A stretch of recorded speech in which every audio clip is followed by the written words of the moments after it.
Hey, this is Cameron, and welcome to the Chair Log. Whoa, whoa, whoa. It's a pretty busy week right now.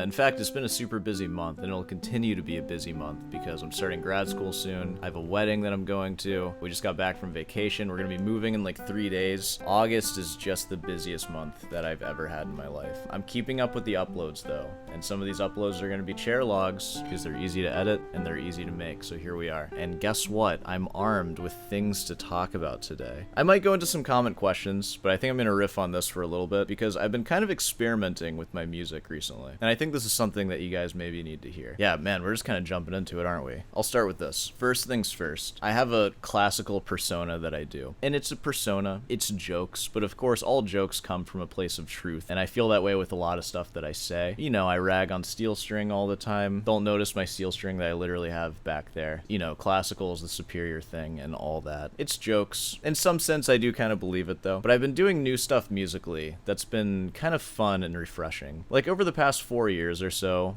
which I've been graduated from my undergrad for 5 years, I've been going pretty hardcore into classical, which like was what my original degree was in. I kind of took a gap from classical right after graduating to just work on jazz, but I've been pretty hardcore in classical, and that's been really fun. I've gotten a lot better. You've seen like my growth since the very beginning of this channel. Hopefully I've gotten better. I think I have, and you know, that'll continue as well. I'm very serious about it, but I've been just doing other stuff recently. Like again, I felt antsy and I bought a steel string guitar, and I've been kind of applying some of the things that I've learned from this YouTube experience into just bands that I kind of form. Just to give a thesis on what I'm saying here, I believe there should be a balance of practice or like writing or whatever it is you're doing to make a product, quality I guess we can call it, and actual output. And that's shown in the beginning of this channel, because if you watch the first video that I posted here, it was a crappy, low quality video that I made, and it was what this channel at the time deserved because it was all I was able to do. I filmed it in however many hours I did, and I edited it with the amount of experience I had, and it came out to that, and I didn't worry about it too much, which I think is the right attitude for any art form that you're pursuing, because what that does is it allows people to actually get a feel for who you are and what it is you're making. And in that, you can start growing a fan base, and then you can actually do something with the art that you're trying to make. This YouTube channel is the first time in my life I've ever actually done that with a project, because before this, every project I've done, it needs to be a professional sounding thing, and I'm gonna pour tons of time into it. I'm just gonna make it perfect. It might take 6 months or whatever for like one song, whatever it takes. It needs to be absolutely perfect. And you know, that just doesn't make sense for a brand new project. Why would the first song that an independent artist ever makes be something that sounds like it was produced by like the greatest record label ever? That makes no sense. It doesn't need to be that. So yeah, I've just been experimenting with like jamming with a friend. It's weird for me to say, I know. Cameron of Sore Hands jamming. It's weird. I can do that. Like anyone can jam. It doesn't matter how good or bad you are. We all have a voice. We all like can play something on guitar. It may be more informed or less informed. That's fine. And I've just been experimenting with just getting music to happen in some way that isn't just noodling for bursts of 20 seconds, but actually improvising songs with form, even if they're crappy, even if they're improvised. Like you just play a song with someone else, and you have a start, you have a middle part, and you have a finish, and it is a complete like 5 to 10 minute long song. It's a jam. It's a jam song. And that's stuff that I kind of did early on, like in high school and some in college, but I haven't done it for a while since playing classical. But I think that's something that classical guitar has really helped me with. It's helped me with like how exactly is an interesting song structured, because that's the whole point of playing classical guitar. It's about telling a complete story. Those are the pieces that we work on versus just playing scale exercises and stuff on an electric guitar, which is what I feel like I did a lot for my early guitar days. Everything I said there leads me back to the balance of quality and output. Here's my plan. Part of what I want to do, and I'm going to be doing this in grad school too, and I'm already doing this with one of my friends back in the town that I'm in right now, who I went to school with, and you can also do this too. I'm giving you permission to do this, because sometimes I feel like we need permission to do things like this. It is okay to just improvise for 2 hours and record it, cut it up or not, or just have the whole thing, and just release that as like album 1 of whatever you want to call this band. That could be you by yourself or you with another person, like a collaboration. Just call it a band, release that, and just put it out for people to actually see. There's nothing wrong with doing that, because again, any band that I ever had before I came to this epiphany, it was always like, we would never ever do that. It needs to be a polished product. And what ends up happening is you put a ton of time into something that is brand new, and you just burn out entirely. And you can sink just hundreds of hours into it without even ever having a product. And you're just like, screw this. Like, having a band is impossible, you know, or like any project is impossible when you do it like that. But what I did with this YouTube channel, and what I'm going to do with any other project going forward, is just, when it's first conceived, make a product and just have whatever product you make be what that idea is worth on day one. If it's a 1-day-old band, put out something and have it be really crappy. And chances are, if you're a decent musician and you're working with decent musicians, it's probably going to sound like music, and it'll be a musical moment that has never existed before. It's okay to give people the opportunity to listen to your crappy music. So that's literally what we did. We jammed for 2 hours. We did like 9 songs or so, picked out like 5 of them.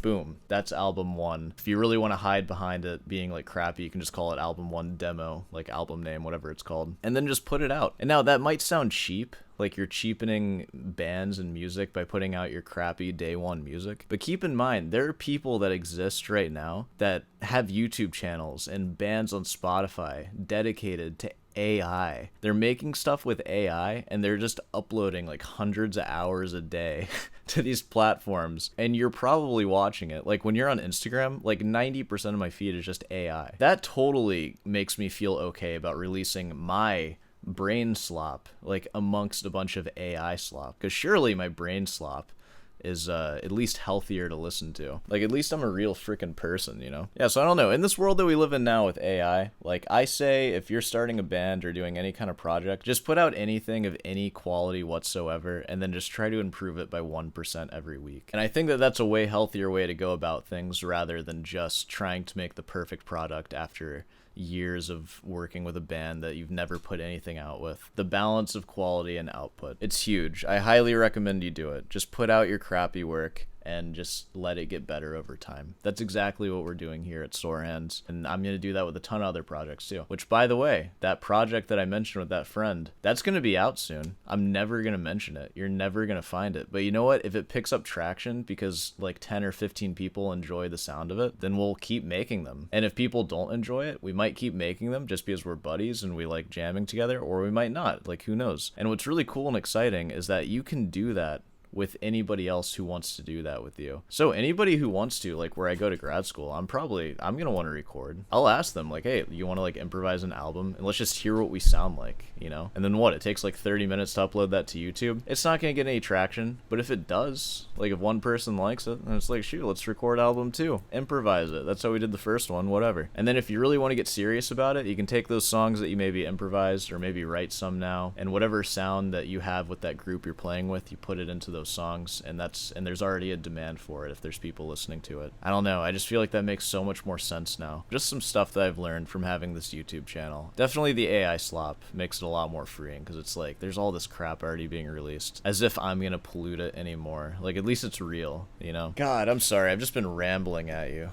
Dare I answer a single question? I've been getting a lot of emails from you guys, a lot of emails from graphic designers, because I asked for a graphic designer for my banner. I haven't picked one yet, so still feel free to reach out. I might not get back to all of you. I'm really sorry, but like I said, this is the busiest month of my life. I'll probably make a decision on who I want, maybe like towards the end of the month or maybe next month. So in conclusion, making music is fun. Just put it out there. Who cares? I'm going to finish it with a comment question, and then we're going to go. This is from El Samo 8.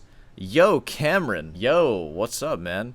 I'm curious, what do your friends listen to? That's a great question. I'll get to that. Like, you probably hang around people who are more classical oriented, and I get that. But, like, I know you mentioned you used to listen to other poop. So I'm just curious if you jam with the homies and poop. You're saying the S word when I say poop, by the way. Yeah, that's literally what I just talked about. Jamming with homies. A lot of my friends listen to the exact same stuff. Like my girlfriend Heather, she's really big into emo. I also like that too. I'm a little more like popular emo. Like, I remember on our first date she asked what emo bands I like, and I said My Chemical Romance, and she was like, that's not emo. She likes the obscure stuff. I like the more popular stuff, because I do enjoy like the arrangement, the really like more processed. I like MCR, like the Black Parade, like Save Face. They have that album. It's a really good album. Another Kill for the Highlight Reel, I think it is. That's a great modern pop punk. I think it's pop punk. Somebody correct me. But it was made in like 2020, and that's like it's like a chef's kiss album. It's so good. Like the arrangement is so good. And yeah, a lot of my friends kind of listen to the same stuff, and it's that pop punk, metalcore, emo. That's where we're at. And also classical. A lot, like all my friends basically listen to classical music pretty heavily too. And jazz. A lot of my friends listen to jazz too. When it comes to recreational listening, I probably listen to more jazz than I do classical, honestly. Jazz is just a little more easy listening to me. You know, it's just a little more simple. Easy to understand tunes, you know what I'm saying? Throwing a little shade. I love it. I love it. I know, there's a lot to it. According to you guys, I don't understand anything, so I'm sure I don't understand the jazz that I listen to either. But yeah, we all listen to a lot of that stuff, which I think is kind of common for especially guitarists, because all of my classical friends are also guitarists for the most part too. Do I even know anybody who's a musician who's not a guitarist right now? No. If it's 2025 and you're my age, 27, it's likely that you got into guitar because of metalcore. That's just everyone's story. So we all kind of listen to the same stuff, but we also have our appreciation for classical music, obviously. Like, classical music is what I'm devoting my life to, basically. It's what my whole persona is around. Classical. This is Sore Hands. This is Sore Hands, and I think we can call this chair log here. Hopefully I said stuff that made sense and that inspired you to make stuff in some way. If I can leave you with anything, it's just to keep that balance of quality and output in mind. And I don't think it's a good idea to have just quality with zero output. I think that that's like sort of mean to the world to like hide stuff from them like that. And of course, all output and no quality isn't good either. But I think that it's harder to continuously have output and have no quality. Like, unless you just really don't care and you're just recording like, I don't know, your dog's barking every day for 5 minutes and there's no real road to improvement. It's like something like that. There is going to be a natural improvement of quality. And it doesn't have to be much, just 1% a week. Like over a year, 50% better. Like do that for 10 years. Oh my God, you're so good. Yeah, just enjoy the process, all that stuff. I'm moving this week, as I mentioned. There's going to be a couple reaction videos coming out this week. I'm going to do the best I can to film for you. It's tough right now though. This is a tough week, so I'm trying to get everything done that I need done. My practice has been abysmal, but it's okay. I've been thinking about a lot of stuff, so it's cool. All right, well, you know, we'll go ahead and wrap this up here. Of course, if you made it this far, be sure to subscribe and leave a like. Hey, want some guitar lessons? Send me an email. I'm not taking new students right now. Feel free to send me an email about anything else too, because I like to read through those. You guys send a lot of interesting stuff. In fact, I might record some more chair logs where I go through some of your emails. So if you have questions, specifically comment questions, sometimes leaving them in the comment section isn't that great, because I don't read a whole lot of comments these days because I don't have time, and also just the nature of the videos I make, you know, especially if you're coming from the Alan Holdsworth community, a lot of the comments are just like not worth reading. So I just don't read them. So if you really have a question for me that you want answered here, maybe email it to me. Though I do appreciate it if you are going to do that, also leave it as a comment just for engagement purposes, because you know, it gets the video spread, and you know, you want that, especially if I'm answering your comment, because you want the most people to hear the answer, right? And I'll say your name and all that. There's Rootin's Delight, of course. I'm gonna film some reaction videos. Might be now, might be tomorrow, but they'll be coming out later this week. Got some good ones. I got some ideas for you guys. Oh man, it's gonna be so much better when I move though. Having that room for just making YouTube videos. I'm really looking forward to it. Did I cover everything? You know, like and subscribe, all that. Thanks for watching this chair log. You clicked on it and there wasn't even a famous person's name in it. And for that, I really appreciate it. Hope you got something from this. And yeah, I'll see you in the next one.